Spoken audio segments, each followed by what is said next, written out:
My name is Jonathan Hicks and we're completing the square. Now in this video I'm going to explain what completing the square is and how you do it. You might be wondering though why we need to complete the square, and watching this video you'll probably be thinking at the end, okay, that's all very good, but what's it for? There's two applications for completing the square. One is you can use completing the square to solve quadratic equations. So I've done another video on that. If you want to know how to do that, go and watch that video. The second application is you can use it to give you a much better understanding of a graph. So for a quadratic equation, it's going to be something involving an x squared, and when you draw the graph, you're typically going to get a U-shaped graph, and there's various properties in terms of where, for instance, the bottom of the U is that you can work out instantly once you've completed the square. So it's quite useful from that point of view. So I've done a separate video on that as well. If you want to know about using completing the square with graphs, watch that video. But in this video I'm just going to show you how to actually complete the square, what that means. Alright, so I think the easiest way to do this is with an example. So I'll just show you how to do it on an example and then I'll explain why it works. So we're going to have x squared plus 6x plus 4. So this is quadratic. We know it's quadratic because the highest power of the variable x here is a squared. That makes it quadratic. So to complete the square, you are going to rearrange this into some bracket which is going to involve x, which is squared, and then there's going to be some other stuff on the end. That's what we mean by completing the square. We're trying to get something squared where all of the x things are sort of encapsulated into this one bracket. Because the problem with this at the moment is that you've got some x bits squared here and you've got some x bits here, and combining these together, or rather not being able to combine them together, causes you lots of problems. So what this method does is it allows you to combine the x bits all into one thing, which is then always going to be squared. Because of this squared, you can't get rid of the fact that there's a squared in there somewhere. So let me quickly explain how you do it, and then I'll explain, as I say, why it works. Essentially, to get your x squared bit, you stick an x here, and then you don't worry about the number bit on the end. You just look at the x bit, and whatever number you've got here, you halve it and stick it here. So because this is plus 6, I'm going to write plus 3. Yeah, positive 3 is half of positive 6. So that's how you work out what goes in this bracket. Now let me try and explain why and where that comes from. This at the moment is not actually equal to this. Because of the plus 4, there's some other things that we need to add on the end here, but I just want to show you what we've got so far. If I just take x plus 3 squared and sort of expand the brackets and work out what you get, I'll stick that over here. So x plus 3 squared, well that means you've got x plus 3 times another x plus 3. Yeah, these two brackets are multiplying each other. So we do the FOIL expansion, so you multiply the first things, x times x gives you x squared. You do the outside, which is the plus 3 times the x. The inside terms is another plus 3 times x. And in the last term from each bracket, the 3 times the 3 is going to give you a positive 9 in this case. Now don't worry about the numbers, but essentially what we're going to try and do is make this look like this. So again, we kind of forget about the numbers for the moment. We can fix that later. The numbers are quite easy to fix. But if we want to end up with x squared plus 6x, which is what this is going to give you, in order to get the 6x, it's always going to come about from two lots of this. Because when you expand the brackets, you're going to get one lot of 3x and another lot of 3x. So because you always end up with two lots of that, whatever you've got here, we want it to be 6x. That's why you need half of it in here. Because half of this, the 3, means you're going to get two lots of the 3x, which when you combine them together, will give you the 6x that we need. So far, constructing this in this way, so that I put x, and then whatever that is, half of it goes in there. When I expand this, I'm going to almost get that. I get the x squared bit that I need. I get the plus 6x bit that I need. The only problem is the plus 9 on the end is not the same as the number on the end there. So when I expand this, I'm going to get all of this, but I don't want this plus 9 on the end. So I get rid of the plus 9 by simply subtracting 9. So this now is the same as that. When I expand out the brackets here, I'm going to get the x squared plus 6x, and when I square that, yeah, the 3 times the 3 gave me the plus 9 on the end. So when I square that, I'm going to get a plus 9 out on the end, which I don't want, so I subtract 9, which means it disappears. So all of this just gives you that. But to make it the same as this thing here with the plus 4, I need to keep the plus 4 on the end. Now, it's a bit long-winded trying to explain how this works, but let me just quickly go over that again. In order to construct this, you always have some bracket squared. The first thing is always an x to give you the x squared here. The second thing is always half of the number next to the x term, because when you do the FOIL expansion, you're going to get 2 lots of that thing. So 2 lots of it need to combine to give you this, so that's why you pick half. You then think to yourself, what would I get when I square this number? And you subtract it off the end to cancel it away. Then you add on the plus 4, or whatever the number was here, you just stick it on the end. Yeah. The reason we have to subtract the 9, again, just to reiterate, is because when you do the FOIL expansion, you're going to end up with this number squared appearing on the end.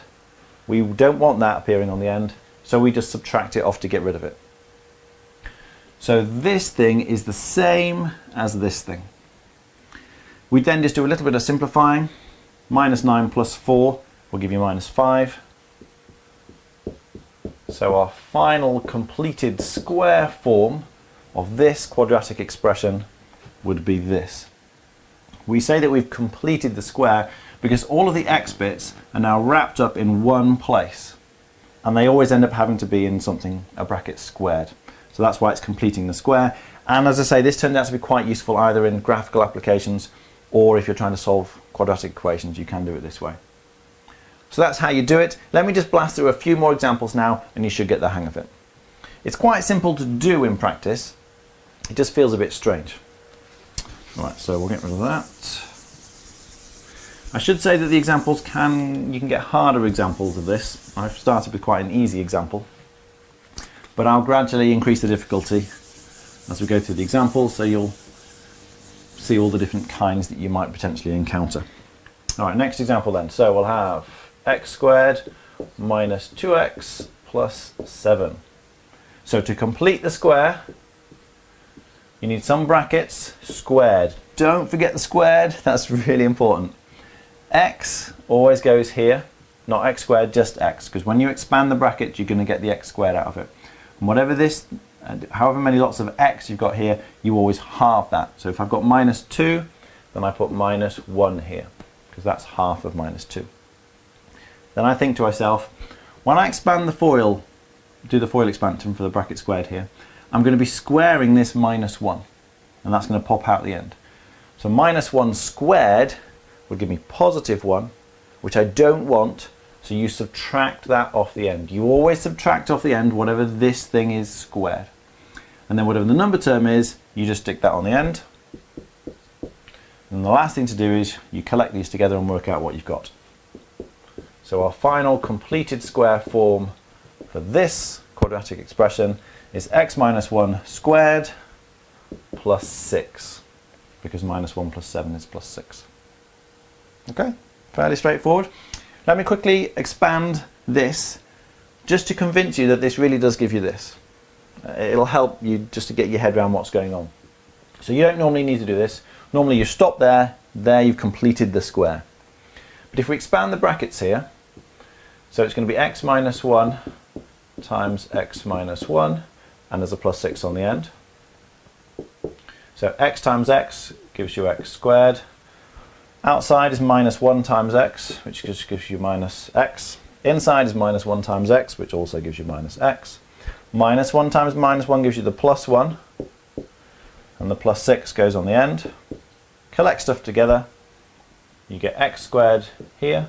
Minus x minus another x gives you minus 2 lots of x, and plus 1 plus 6 gives you plus 7. And you can see that this is exactly the same as this.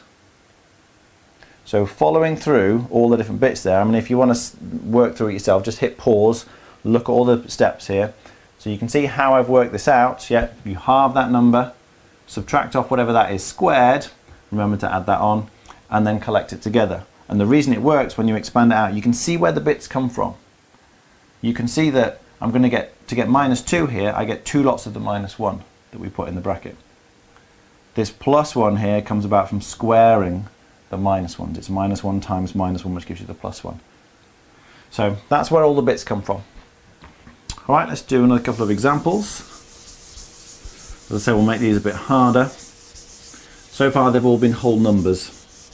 You'll find quite a lot of the time when you're completing the square that you don't get whole numbers, which can make it harder. I mean, it just involves fractions. As long as you can add, subtract, multiply, divide fractions, you should be fine.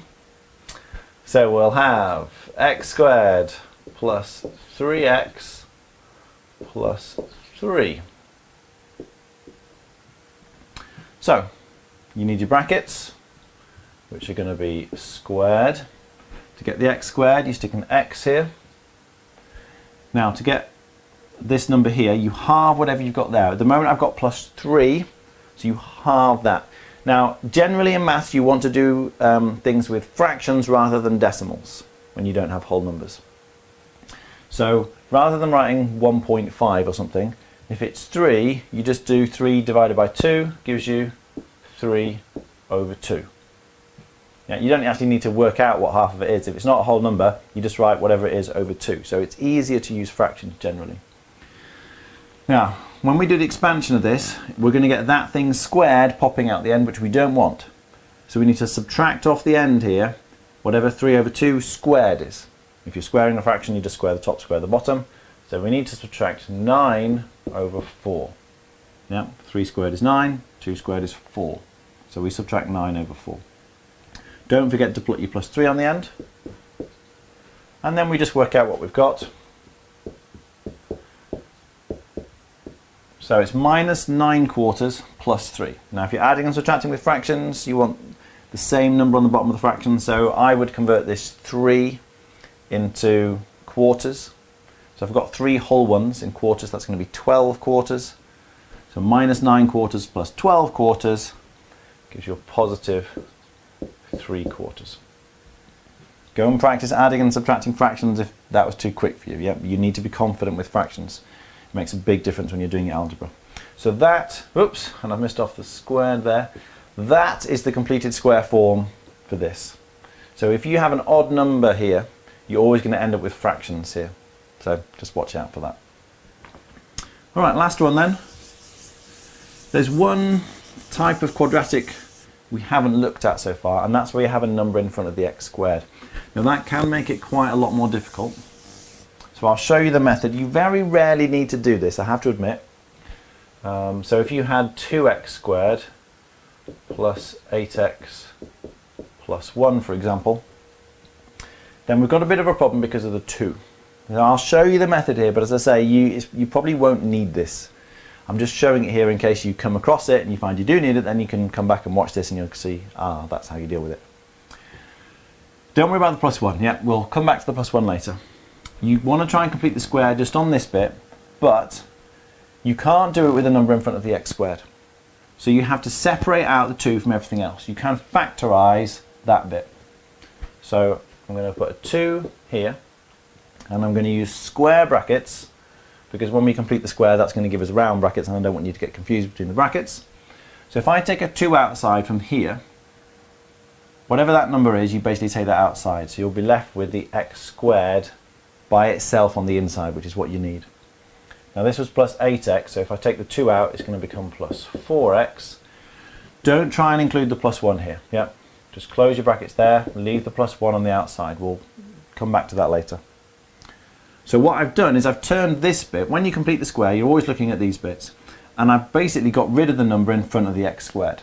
It's outside the square brackets. So I can just complete the square on the bit inside the square brackets, and then I can work out what I've got. So completing the square on this, well, again, you're going to get x something squared. So the x here, when you square it, gives us the x squared. We halve that number, it's plus 4x, which is going to give us a plus 2 inside the bracket. And then whatever this number is squared, you have to subtract it off the end.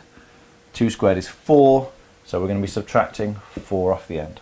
The plus 1 that was here, we're not going to do anything with that, we just leave it there. Yeah, so I've taken the bit that was inside the square bracket here and I've completed the square on just that bit. The 2, the square brackets, the plus 1, I haven't changed. Just leave them where they are. Once you've managed to do that, you then multiply out the square brackets with your 2. So I'm going to get a 2 in front of the round brackets, like that. And then it's 2 times the minus 4, which gives us minus 8, with the plus 1 on the end. Again, be careful, this plus 1 is not inside the square bracket. You don't multiply the 2 by the plus 1. We've just left the plus 1 on the outside all the way down. Now I can work out what I've got here. So this won't change. Minus 7 plus 1, sorry, minus 8 plus 1 gives you minus 7. So the completed square version of this is this. Now it will always, whatever that number is that's in front of the x squared, will always appear outside your brackets for completing the square if you have a term in front of the x squared. But there are other ways of doing this, but I recommend you do it this way, that you just separate out whatever that number is first, complete the square on the bit on the inside, then multiply the numbers back in and see what you end up with. So that's how you deal with those when they got the numbers next to the x squared. But as I say, most of the time that doesn't happen and you won't need to complete the square with that kind of thing. Alright, so if you want to know how to use completing the square to solve a quadratic equation, you can obviously go and watch that video. Or if you want to understand how it works in terms of graphs, you can watch that video.